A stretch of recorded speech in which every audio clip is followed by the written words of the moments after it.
بہت ہی افسوسناک واقعہ پیش آیا. حضرت اقدس حضرت مولانا طارق جمیل صاحب کے بیٹے عاصم جمیل کی ڈیتھ ہوئی اور ایک بڑی سب کو فکر لاحق ہو گئی کہ یہ کیسے ہو گیا, کیا ہو گیا.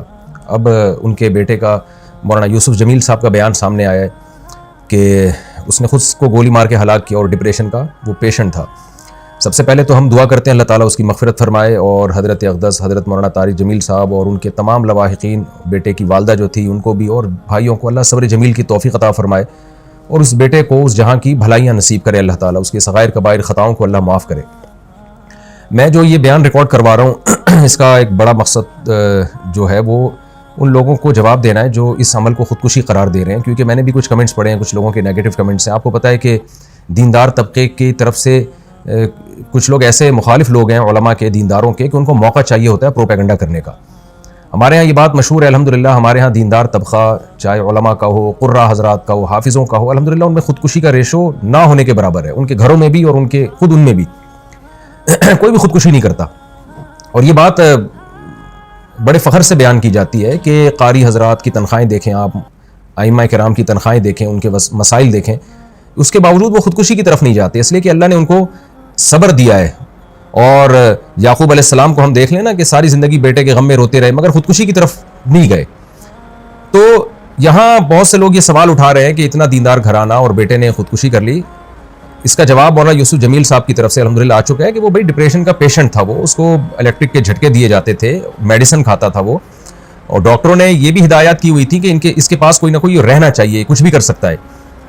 تو یہ جواب میں سمجھتا ہوں کافی ہے ان لوگوں کا منہ بند کرنے کے لیے جو اس عمل کو خودکشی قرار دے رہے ہیں. لیکن آپ کو پتہ ہے جو فتنہ پرست لوگ ہوتے ہیں ان کو باتیں کرنی ہے. بعض لوگ یہ بھی تبصرہ کر رہے ہیں کہ ہر خودکشی ڈپریشن میں ہی ہوتی ہے, ٹینشن میں ہی ہوتی ہے, خوشی میں تو کوئی بھی خودکشی نہیں کرتا. تو دیکھیں یہ ٹاپک ڈاکٹروں کا ہے, ڈاکٹر بتاتے ہیں اور ہم نے مشاہدہ بھی کیا ہے کہ ڈپریشن دو طرح کی ہوتی ہے. ایک ڈپریشن تو عام لوگ جو دنیا کی محبت میں ڈپریشن میں گئے ہوئے ہیں, ایک ڈپریشن وہ ہوتی ہے جو کسی دماغی بیماری کی وجہ سے ہوتی ہے. اس میں دیندار لوگ بھی مبتلا ہو سکتے ہیں اور اس کا کوئی علاج, اس کا علاج یہ نہیں ہے کہ اس کو صبر کی تلقین کی جائے, اس کا علاج میڈیسن ہوتی ہے, دماغ میں کچھ کیمیکل آگے پیچھے ہو جاتے ہیں. ایسے بہت سارے پیشنٹ ہم نے اپنی زندگی میں دیکھے ہیں, بہت اچھے لوگوں کو جنہوں نے بڑی بڑی ٹینشنیں جھیلی ہیں, برداشت کی ہیں, لیکن وہ بیٹھے بیٹھے ڈپریشن میں چلے جاتے ہیں, میڈیسن لیتے ہیں تو سیٹ ہو جاتے ہیں. وہ دماغ کے کچھ کیمیکل ہیں جو آگے پیچھے ہو جاتے ہیں. یہی وجہ ہے, اور یہ نئی بیماری نہیں ہے, صدیوں پرانی بیماری ہے. یہی وجہ ہے کہ علماء کرام نے یہ مسئلہ طلاق کے مسائل میں بیان کیا اور قتل قصاص وغیرہ کے مسائل میں بیان کیا کہ انسان پر کچھ کیفیات ایسی آ جاتی ہیں کہ جس میں وہ اپنے قول و عمل کا ذمہ دار نہیں ہوتا, اور اس کے قول و عمل پہ اس کو نہ گناہ ملتا ہے, نہ اس کو دنیا میں سزا ملے گی, نہ آخرت میں سزا ملے گی. یہ وہ جب ہے جب انسان کی دماغی صلاحیت کام کرنا چھوڑ دے. طلاق آپ کو معلوم ہے کتنا حساس معاملہ ہے, شدید غصہ میں بھی اگر انسان ہو تو طلاق واقع ہو جاتی ہے. ثلاث جدہن جد وہزلہن جد, اس حدیث کی روشنی میں. لیکن علماء نے بیان کیا کہ اگر کوئی ڈپریشن کا پیشنٹ ہے اور اس کے پاس قرائن ہے اور وہ اس کا دماغ صحیح کام نہیں کر رہا, ایسی صورت میں وہ بیوی کو 100 طلاقیں بھی دے دے گا تو نہیں ہوگی, اس لیے کہ اس کا دماغ ہی کام نہیں کر رہا ہے ایسے موقع پہ. تو جب طلاق جیسے مسئلے میں ہم علماء کرام آج سے صدیوں پہلے ایک اسٹریس اور ڈپریشن کا مریض جس کا دماغ کام کرنا چھوڑ دے, اس کے اس عمل کو طلاق قرار نہیں دیتے. وہ زبان سے کفریہ کلمات اگر زبان سے نکالے گا تو وہ کافر نہیں ہوگا.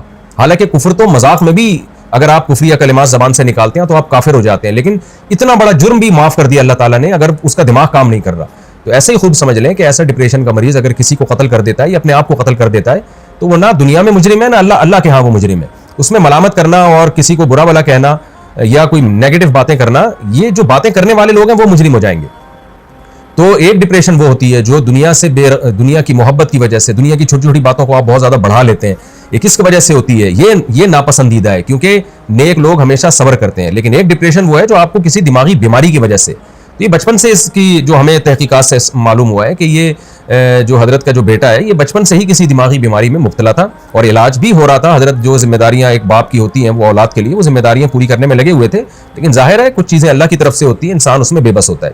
تو ہم سب اس غم میں حضرت کے ساتھ برابر کے شریک ہیں اور ہم سب دل سے دعا کرتے ہیں اللہ تعالیٰ حضرت کے اس بیٹے کو اس جہاں کی بھلائیاں نصیب کرے اور اس جہاں کی خوشیاں نصیب کرے, اور جو بھی ان کے رشتہ دار اور لواحقین ہیں اللہ تعالیٰ ان سب کو صبر جمیل کی توفیق عطا فرمائے, اور جو منفی کمنٹس کرنے والے لوگ ہیں اللہ تعالیٰ ان کو ہدایت دے. اور میں پھر دوبارہ اپنی بات کو ریپیٹ کرتا ہوں کہ اس عمل کو خودکشی قرار دینا یہ کسی بھی طرح سے یہ بات درست نہیں ہے اور یہ ایک الزام ہے, اور اس الزام کا جواب آپ کو قیامت کے دن دینا پڑے گا. اللہ تعالیٰ مرحوم کی مغفرت فرمائے اور لواحقین کو اللہ صبر جمیل کی توفیق عطا فرمائے اور مرحوم کو جنت میں اللہ تعالیٰ اعلیٰ درجات عطا فرمائے. وما علینا الا البلاغ. آپ کو بھی پتہ چل گیا ہوگا کہ ہمارے بھائی حضرت مولانا طارق جمیل صاحب کے صاحبزادے وہ فوت ہو گئے ہیں. اب مختلف قسم کی آواز آ رہی ہیں تو یہ اور دل دکھانے والی بات ہے. مولانا اس وقت صدمے میں ہیں. جس کو یہ پیش آتا ہے اسی کو پتہ ہوتا ہے کہ اولاد کے جانے کا کیا غم ہے. صحیح حدیث میں آتا ہے کہ میرے آقا رحمت دو عالم صلی اللہ علیہ وسلم اپنی بیٹی زینب کے بیٹے ابراہیم کو گود میں لیے ہوئے ہیں اور وہ دم توڑ رہا ہے، اور اس کے بعد آپ کے آنسو مبارک بھی بہہ رہے ہیں اور ارشاد فرما رہے ہیں کہ واللہ یا ابراہیم انا بفراقک لمحزونون ولا نقول الا كما يحب ربنا ويرضى انا للہ وانا الیہ راجعون. کیونکہ یہی حکم ہمیں اللہ نے قرآن میں بھی دیا ہے کہ اگر مومنوں کو کوئی مصیبت درپیش آئے، الذین اذا اصابتهم مصیبت قالوا انا للہ وانا الیہ راجعون اولئک علیہم صلوات من ربهم ورحمہ واولئک هم المہتدون. اللہ تبارک و تعالی حضرت مولانا طارق جمیل صاحب کو صبر جمیل عطا فرمائیں. واقعی ان کے لیے ایک بہت بڑا صدمہ ہے، کیونکہ میرا تو اپنا بیٹا فوت ہوا ہے. مجھے پتا ہے کہ اولاد کے جانے سے کتنا غم ہوتا ہے، اور علاج بھی ماں سوا اس کے کوئی نہیں کہ آمین نازلہ پڑے. جہاں تک آنسو بہانے کا تعلق ہے وہ جائز ہے، کیونکہ الدموع رحمت، آنسو بہانا رحمت کی علامت ہے.